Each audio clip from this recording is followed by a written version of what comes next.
artist, siguro sa isang track, siguro unahin natin Sir Gary Valenciano talaga. Kasi isa siya talaga sa mga naging inspiration ko while on the process. Kaya ayun, Sir Gary. And then yung susulat mo ng mga songs mo, naka-experience ka ba ng like mag-block sa writing? Yun, writer's block. Paano mo namamanage? Ayun. Normal lang talaga na magkaroon ng writer's block sa process.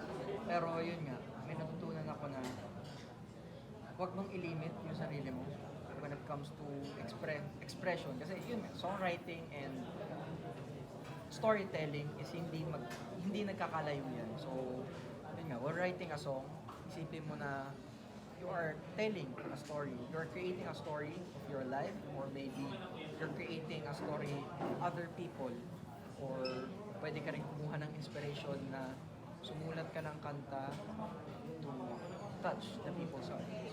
So, doon ako humugot, and yun nga, pag nandun yung mindset mo na you are writing song to express, mas madali siya. And ayun, kapag nagkakaroon ako ng writer's block, lagi ko na lang iniisip na may kakwentuhan ako sa harap para hindi ako nawawala. Last ka na lang siya. Since reading the